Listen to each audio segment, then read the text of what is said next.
एक दौर था जब सेकेंड वर्ल्ड वॉर खत्म हुआ तो Czechoslovakia, Romania, Hungary, Bulgaria, Poland से लेकर और कंबोडिया, रशिया और चाइना आदि दुनिया लेफ्टिस्ट हो गई थी। पर in the span of living generation सब कुछ खत्म हो गया। बहुत जल्दी आए और बहुत जल्दी खत्म भी होने लगे। हाँ, ये बात जरूर है कि अभी कुछ जगहों पर उनके अवशेष रह गए हैं। एक जगह है केरल, एक जगह है मीडिया और एक जगह है जेएनयू।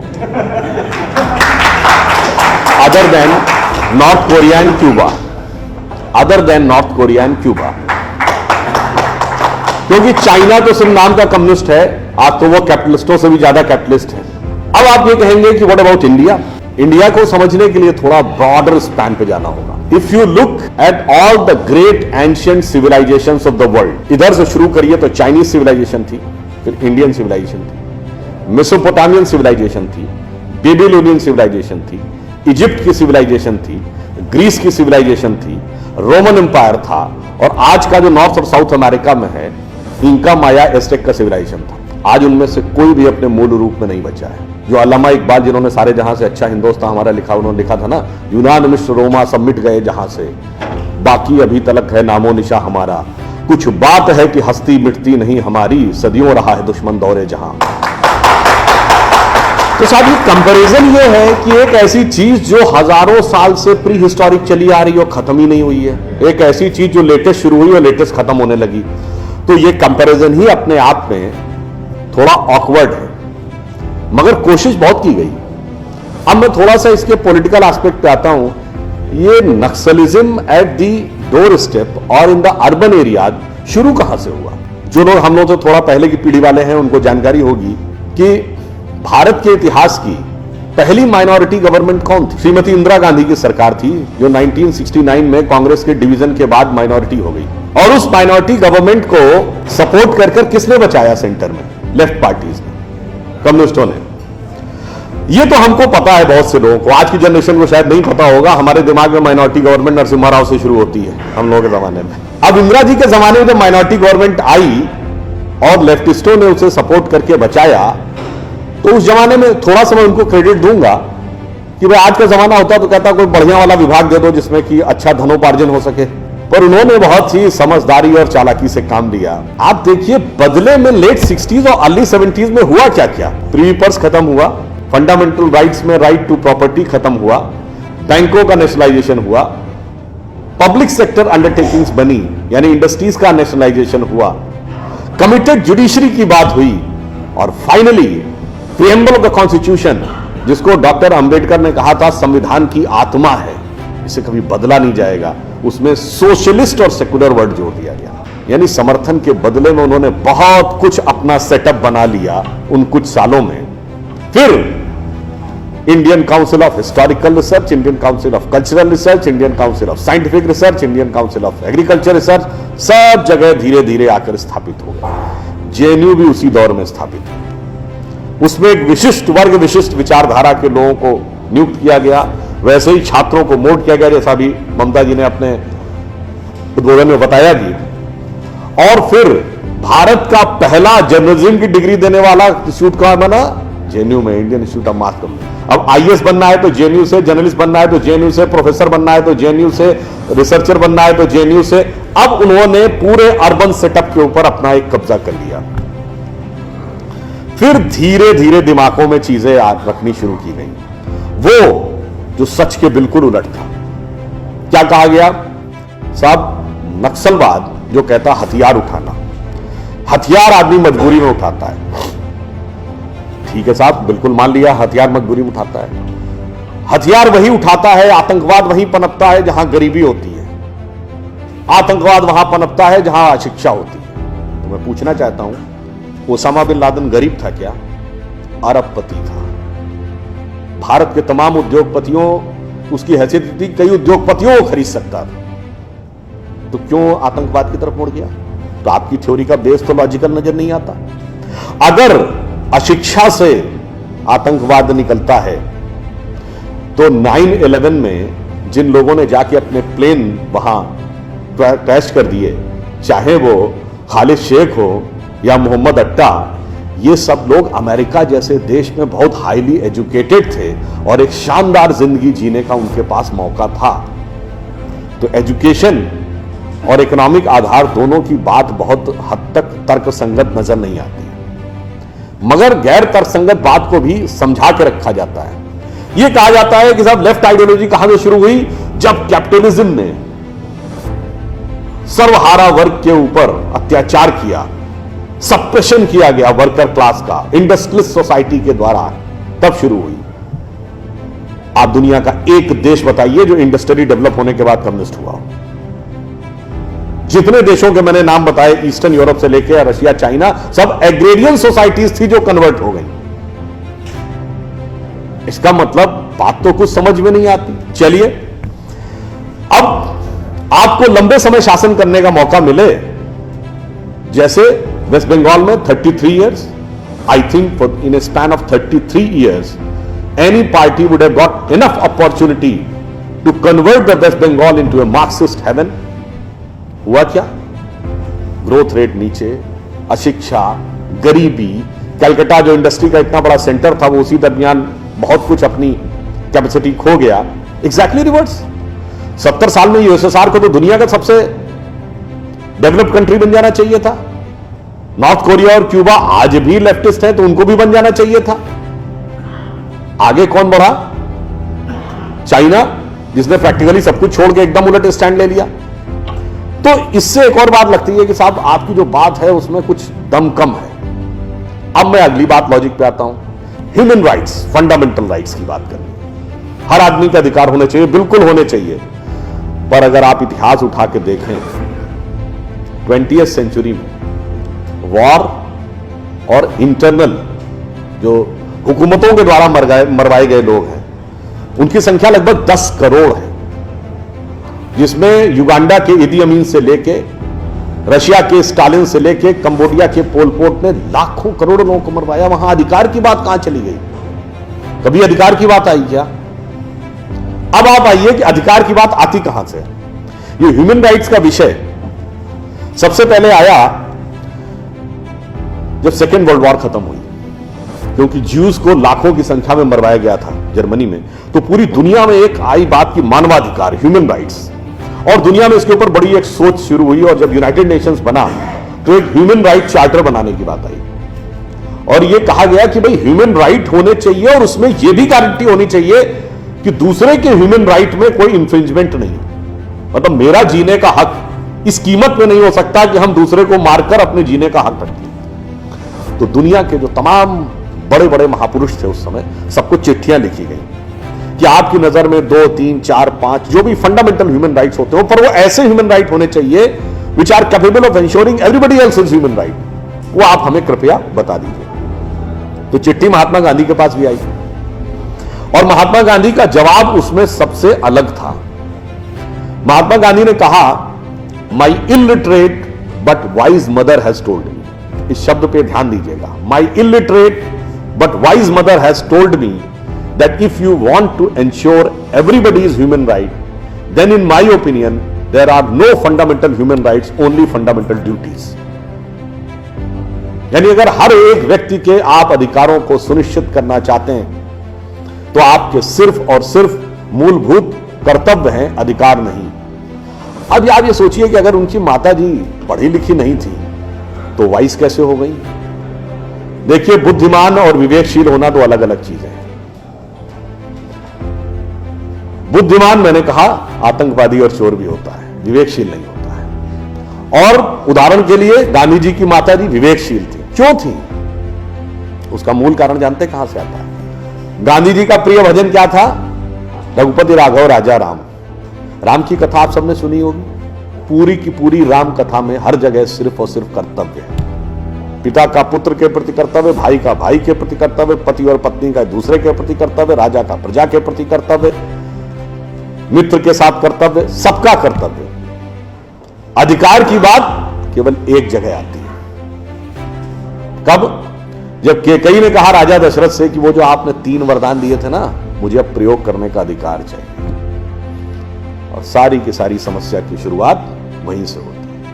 ये वो मूल कारण था जो गांधी जी की माता जी ने कहा कि illiterate but wise mother has told. अब इसी में मैं आपको एक बात बताता हूं।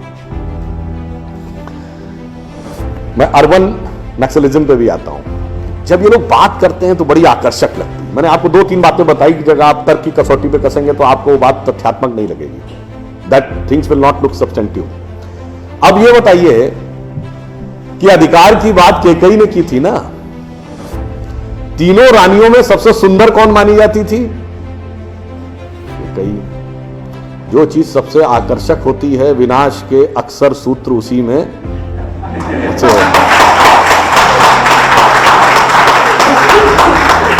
केकई की सबसे प्रिय दासी या साथी कौन थी? मंथरा, जिसको कुबड़ी कहा जाता है। सबसे विकृत चीज सबसे आकर्षक चीज के पीछे छुपी होती है। और मैं दूसरा उदाहरण आपको देता हूं, सबसे खतरनाक चीज भी कैसे आती है। राम कथा में उदाहरण है, रावण ने जब सीता जी का हरण किया तो वो राक्षस के वेश में आया था क्या? साधु का वेश धर के आया था। मगर वो कह रहा था बस लक्ष्मण रेखा पार करो, लक्ष्मण रेखा पार करो। और सीता जी ये सोचकर कि हम तो अच्छा काम करने जा रहे हैं, ये तो एक अच्छा चैरिटेबल काम है, और वो जैसे ही लक्ष्मण रेखा पार करती हैं और उसका असली स्वरूप समझ में आता है। ठीक यही ये अर्बन नक्सलिस्ट करते हैं। आपको एक साधु का आवरण ओढ़ के आते हैं, कहते हैं महान कार्य है, समाज सेवा का कार्य है, इसमें आप जुट जाइए, और एक बार आप अपनी लक्ष्मण रेखा क्रॉस करके वहां पहुंचे तब आपको समझ में आता, मगर तब आप चाहकर भी उसके चंगुल से छुटकारा पाना बहुत मुश्किल है। अब मैं एक और बात कहूंगा, ज्यादा विस्तार में न जाते हुए, इसके फंडामेंटल्स क्या है। देखिए, लेफ्ट और राइट की जो आइडियोलॉजी है पूरी दुनिया में है। अब दोनों में एक एक अच्छाई भी है। मैं देखिए किसी जो नहीं कह रहा हूं सब में बुराई है। राइटिस्ट आइडियोलॉजी है, जो कैपिटलिस्ट आइडियोलॉजी, वो कहती है कि हम ग्रोथ की इनॉर्मस अपॉर्चुनिटी देते हैं, जितना चाहो उतना ग्रो करो, अरबपति बन जाओ, खरबपति बन जाओ, कोई समस्या नहीं है। उसका फायदा क्या है? वो आपको मोटिवेशन देती है ग्रो करने का। इसलिए आप देखिए साइंटिफिक डिस्कवरीज और ये सब चीजें इस ढंग की सोसाइटीज में ज्यादा होती है। माइनस पॉइंट क्या है साहब? हम रोटी की गारंटी सबको नहीं देते। हमारे यहां कोई भूखा भी होगा, भूखा मरने वाला भी होगा, और सड़क पे भीख मांगने वाले भी होंगे। लेफ्ट ये कहता है जी सबको रोटी, कपड़ा, मकान, रोटी सबको इंश्योर करेंगे, मगर ग्रोथ की गारंटी नहीं देंगे। इसलिए जितनी लेफ्टिस्ट आइडियोलॉजी वाले देश हुए, शुरुआत में एक स्टेज तक जाके ग्रो किए और फिर वो स्टैग्नेशन के शिकार में होकर खत्म हो गए। क्यों? मानव मस्तिष्क का जो मूल स्वभाव है, रोटी, कपड़ा और मकान हमारी आवश्यकता है, पर वो हमारा अंतिम आवश्यकता नहीं है। जैसे ही वो पूरी होती तब हमारे मन की अन्य भावनाएं आती हैं, और वहां पे लेफ्टिस्ट आइडियोलॉजी कंबल कर जाती है। अब मैं आपसे पूछूं कि ऐसी कोई व्यवस्था जहां पर कि दोनों चीजें हो, यानी ग्रोथ की नॉर्मस अपॉर्चुनिटी भी हो और हर व्यक्ति को रोटी, कपड़ा, मकान भी अवेलेबल हो, वो कहां था? तो सिर्फ भारत में था। कैसे? अगर आप देखें सिर्फ आज से 50-60 साल पहले, हम लोगों के ग्रैंड पेरेंट्स के जमाने में, बड़ा सेठ वो माना जाता था जिसने बड़े धर्मशाला खुलवाए, प्याऊ खुलवाए, लंगर चलवाए, मंदिर बनवाए, पाठशाला बनवाए, ना कि बड़ा जिसके पास कैपिटल हो या टर्नओवर हो। सीएसआर पर तो हम आए हैं। अब गवर्नमेंट तो 70 साल पहले आई, इससे पहले धर्मशाला, पौशाला, सड़क बनवाना, तालाब खुदवाना कौन करवाता था? और वही बड़ा माना जाता था। आप देखेंगे वेस्ट में धार्मिक स्थलों में लंगर की परंपरा नहीं है, हमारे यहां है। मंदिरों में, गुरुद्वारों में हजारों लोग रोज लंगर खाते हैं। ये उसी विचार का प्रतीक है। अब देखिए एक बात और, अगली बात आती है। उन्होंने कहा जी आदर्श व्यवस्था तो वो है कि जिस व्यक्ति को कि जितनी सामर्थ्य हो वो उतना काम करो, ईमानदारी से उसे उतना हिस्सा मिले। कैपिटलिस्ट और कम्युनिस्ट दोनों कहते हैं नहीं साहब, बेस्ट सिचुएशन ये है, इसमें दोनों लोग लगभग एक मत है कि I will work to the fullest of my capacity and I should be allowed to get the fruits.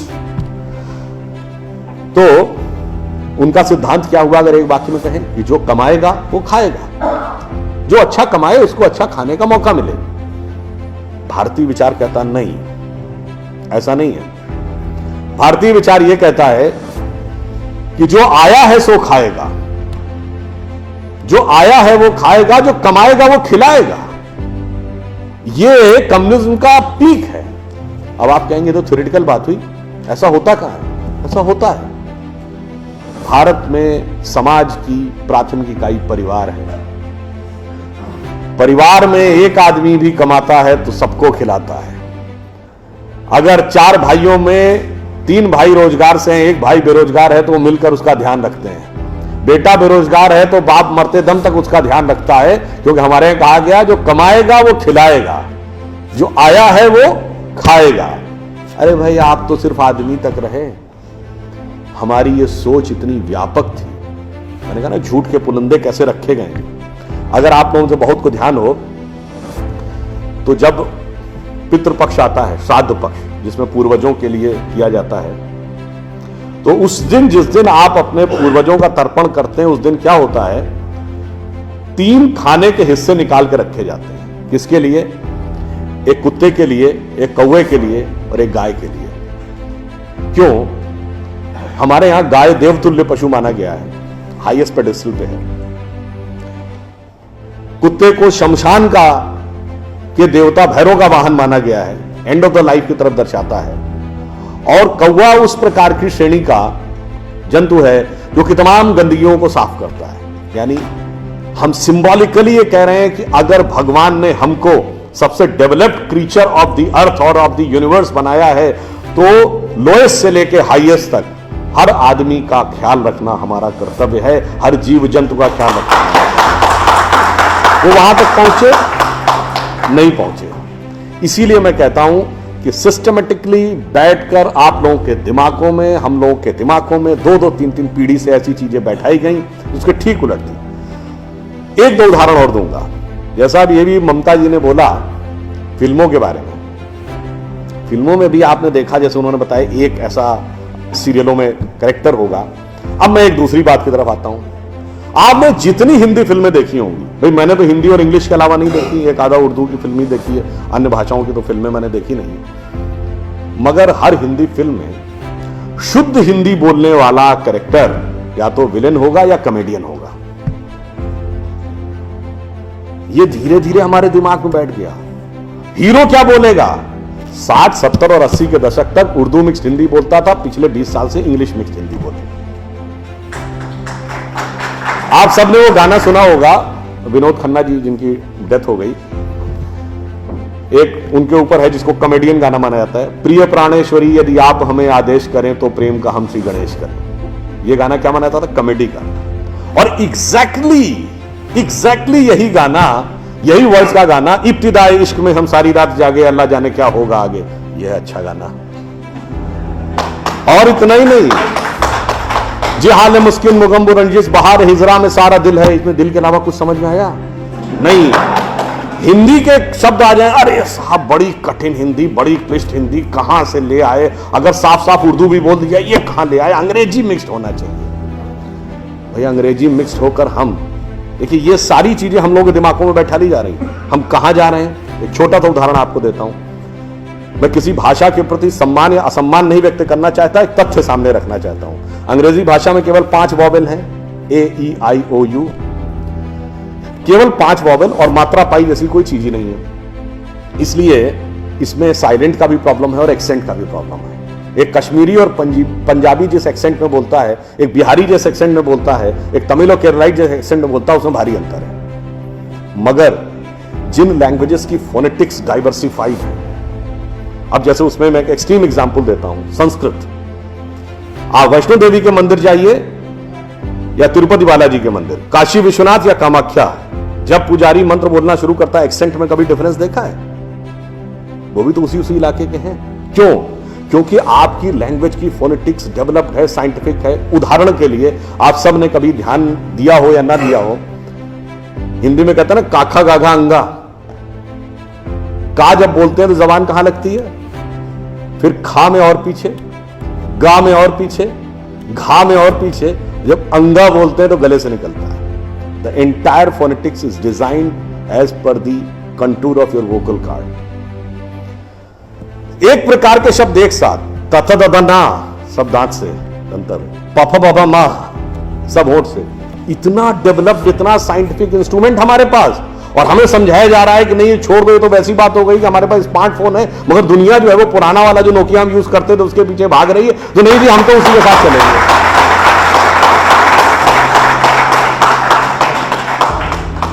अंत में मैं एक बात और कहना चाहूंगा, हमें एक ये समझाया जाता है साइंटिफिक नहीं है, हम लोग साइंटिफिक नहीं है, साइंटिफिक एटीट्यूड से चलना चाहिए। मान लिया साहब, बिल्कुल साइंटिफिक एटीट्यूड से चलना चाहिए। मैं एक छोटी सी बात पूछना चाहता हूं। अभी एक विवाद आ गया था, उस विवाद पर नहीं जाना चाहता। जब वो हज का सब्सिडी खत्म हुई तो कुंभ मेले का विषय आ गया। कुंभ मेला हम सब जानते हैं। कुंभ मेले का एक एस्पेक्ट आप लोगों ने कभी ध्यान दिया है? कुंभ मेला कितने साल में एक बार पड़ता है? 12 साल में। 12 साल में एक बार क्यों पड़ता है? क्योंकि वो जुपिटर की साइकिल पर आधारित है। बृहस्पति ग्रह हर 12 वर्ष के बाद अपना एक चक्कर पूरा करके उसी राशि में दोबारा आता है, इसलिए कुंभ मेला 12 वर्ष में एक बार पड़ता है। हजारों सालों से चला आ रहा है, ठीक है। तो इसका मतलब हमको पता था ना कि बृहस्पति की साइकिल 12 साल की है। इनको तो अभी 100 साल पहले पता चला कि बृहस्पति की साइकिल 12 साल की है। और उसके बाद हमको समझा दिया जाता है नहीं साहब, हम अनसाइंटिफिक थे। अब आप एक और बड़ी मजेदार बात देख लीजिए। सूर्य ग्रहण और चंद्र ग्रहण पड़ता है तो उसका डेट और टाइम कौन तय करता है? सरकार घोषणा करती है ना, टीवी पे आता है, रेडियो पे आता है, अखबार में आता है। किस बेस पे आता है? नासा की फिजिकल ऑब्जर्वेटरी बताती है कि फलां तारीख को इतने बज के इतने मिनट में सूर्य ग्रहण या चंद्र ग्रहण पड़ेगा, सोलर इक्लिप्स और ल्यूनर इक्लिप्स। मगर ये बताइए 1950 से पहले तो नासा की ऑब्जर्वेटरी नहीं थी। 1920 में जब अल्बर्ट आइंस्टीन ने रिलेटिविटी की थ्योरी दी, उससे पहले रिलेटिव मोशंस ऑफ प्लैनेट नहीं पता था। सॉरी, 1916 में। 1920 में एडविन हबल एक साइंटिस्ट हुए जिन्होंने एक्सपेंडिंग यूनिवर्स की थ्योरी दी, उससे पहले एक्सपेंशन ऑफ यूनिवर्स नहीं पता था। 1900 में मैक्स प्लैंक साइंटिस्ट हुए जिन्होंने लाइट की क्वांटम की थ्योरी दी, फोटॉन्स वाली, उससे पहले प्रोपगेशन ऑफ लाइट ही नहीं पता था। 1897 में जे टॉमसन ने इलेक्ट्रॉन खोजा, उससे पहले आप मानते थे एटम अनडिविजिबल है। और 1633 में आप ये कहते थे, गैलीलियो को फांसी दे रहे थे इस बात के लिए कि उसने कहा सन रिवॉल्व्स राउंड द अर्थ गलत है। तो भैया आप 380 साल चल के जहां पहुंचे हैं, हमारा पंचांग तो युधिष्ठिर के जमाने से एज इट इज चला आ रहा है 5100 साल। मतलब ये लॉजिक नहीं है, ये तो साइंटिफिक। फिर भी हमें समझाया जाता है कि साहब जो हमने सोचा वो सब हम अनसाइंटिफिक थे, हम गलत थे। बड़ी मजेदार बात है। इन ए स्पैन ऑफ लिविंग जनरेशन, 50 साल में देखिए ये जो अर्बन नक्सल्स थे उन्होंने हमारे दिमागों में क्या क्या भरा और फैक्ट क्या था। 50 साल पहले जिस जिस चीज का मजाक उड़ाया गया वो चीज आज ठीक उसके उलट हो गई। 50 साल पहले कहते थे अरे यार ये अगर खेती करनी है तो mechanise farming, chemical fertiliser use करो। गाय के गोबर से कोई खेती होती है? आदमी चांद पे पहुंच गया, तुम गाय के गोबर पे पड़े हो। आज नहीं, ऑर्गेनिक फार्मिंग की तरफ। 50 साल पहले क्या कहते थे? अरे भाई ये जड़ी बूटियों फल पत्ती खाने से कोई इलाज होता है? नीम हकीम खतरा है जान। खाना है तो नई दवाएं खाओ, क्लोसिन, मेटासिन, टेरामाइसिन। आज आप क्या कहते हैं? नहीं, केमिकल नहीं, हर्बल मेडिसिन की तरफ जाओ। ठीक, आज से केवल 50 साल पहले आप ये कहते थे, जब हम कहते थे पेड़ों की रक्षा करो, जंगल की रक्षा करो, पहाड़ की रक्षा करो, कहते थे this is the reminiscence of a primitive tribal civilisation. आज 1992 के रियो डी जेनेरो से लेकर 2009 के कोपेनहेगन से लेकर 2016 के पेरिस तक आप कहते हैं नेचर फ्रेंडली डेवलपमेंट करो। भैया सब कुछ उलटता जा रहा है। जो हमने कहा, जिसका आपने मजाक उड़ाया, वो सब कुछ सही होता जा रहा। अब मैं एक और बात कहूंगा जिसका कि बहुत मजाक उड़ाया गया, शायद हम लोग कभी ध्यान नहीं देते। भारत में यह कहा जाता था कि ज्ञान प्राप्त करना है तो ध्यान लगाओ। संत महात्मा जाके गुफा में ध्यान लगाते थे, पीर फकीर जाके कहते थे इल्हाम हो जाएगा। लोग कहते थे क्या बेवकूफ, हाउ इज इट पॉसिबल? ऐसा कहीं हो सकता है क्या कि जाके ध्यान लगाया और ज्ञान प्राप्त हो गया? If you want to attain knowledge you must outreach, understand the things, meet the people, visit the place, like what Darwin has done. अब 50 साल बाद मैं आपसे पूछता हूं, आपको न्यूयॉर्क टाइम्स अखबार पढ़ना है तो दो रास्ते हैं। एक, यहां से दिल्ली से न्यूयॉर्क की फ्लाइट पकड़िए, 16 से 22 घंटे लगेंगे डिपेंडिंग अपॉन योर फ्लाइट, और आज का अखबार कल पढ़िए। और दूसरा है कि मोबाइल पे डाउनलोड करिए खट से और पढ़ लीजिए। क्यों? आपके हाथ में डिवाइस है, जिसने डिवाइस बनाई उसने सॉफ्टवेयर भी बनाया, और जिसने सॉफ्टवेयर बनाया उसने सपोर्टिंग नेटवर्क भी बनाया। उसी ढंग से हमारा शरीर एक डिवाइस है, तो इसके अंदर मन, बुद्धि, चित्त, अहंकार और कॉन्शियसनेस एक सॉफ्टवेयर है, और उसका कनेक्टिंग नेटवर्क भी है। बस नेटवर्क से कनेक्ट होना है और सब डाउनलोड है। और अंत में मैं एक उदाहरण दूंगा। सब कुछ कहा जाता था कि पैसे के कारण शोषण हुआ, इसलिए खड़े हो जाओ, लोगों के साथ भिड़ जाओ। हमारे यहां परंपरा में त्याग का महत्व था। हम आपसे पूछें, दो राजा बताइए जो सबसे बड़े महान माने गए भारतीय संस्कृति में, राजा राम और राजा हरिश्चंद्र। दोनों इसलिए कि त्याग किया, इसलिए नहीं कि बड़ा बड़ा इलाका अलेक्जेंडर द ग्रेट की तरह कब्जा कर लिया। अब मैं एक आपको उदाहरण देता हूं, वो त्याग कैसे समाज में रचा बसा था। हमारे पूज्य संतों में से एक हुए संत रविदास, काशी के रहने वाले थे। उनके पास भगवान राम की एक मूर्ति थी। काशी नरेश उनके पास गए, कहा जाता था इतनी सिद्ध मूर्ति है, आप कृपया इसे मुझे दे दीजिए। ऐसी मूर्ति राजा के पास होनी चाहिए, राजभवन में, ना कि इसमें मैं इस मूर्ति के वेट का 10 गुना सोना आपको दे दूंगा। उन्होंने मना कर दिया। उन्होंने कहा जी इसके वेट का 100 गुना सोना दे दूंगा। उन्होंने मना कर दिया। तो राजा को थोड़ा क्रोध आ गया। उसने कहा ऐसा है रैदास जी, आज जिस झोपड़ी में रह रहे हैं इसमें जितना सोना आ सकता हो नीचे से ऊपर तक उतना भर लीजिए, उतना मैं आपको देने को तैयार हूं। तो एक बार उनकी पत्नी का मन आया कि भाई ऐसा बढ़िया ऑफर नहीं मिलेगा, अब हमें इस पर विचार कर लेना चाहिए। रैदास ने क्या जवाब दिया? एक मोरो राम नाम धन, एक मोरी आशा, ऊ धन आई है ई चले जाइए, ना चाहे भगत रैदास। मना कर दिया। रैदास जी क्या थे? वो जूते बनाते थे, आज की परिभाषा के अनुसार दलित। अब आप आइए, संत कबीर जुलाहा थे, आज की परिभाषा के अनुसार ओबीसी। जब उन्होंने, उनके बेटे ने भगवान के भजन के बजाय पैसा कमाना शुरू किया तो कबीर ने क्या कहा? उनके बेटे का नाम था कमाल। उन्होंने कहा बूढ़ा वंश कबीर का, उपजा पूत कमाल, और हरि का भजना छोड़ के घर ले आया माल। यानी उन्होंने उसको डिस्कार्ड किया। आप त्याग में रह के दिखाएंगे। अब आप आइए, मीराबाई राज परिवार की थी आज के हिसाब से, फॉरवर्ड। और उन्होंने क्या कहा? पायो जी मैंने राम रतन धन पायो, और जन्म जन्म की पूंजी पाई बाकी सबे लुटायो।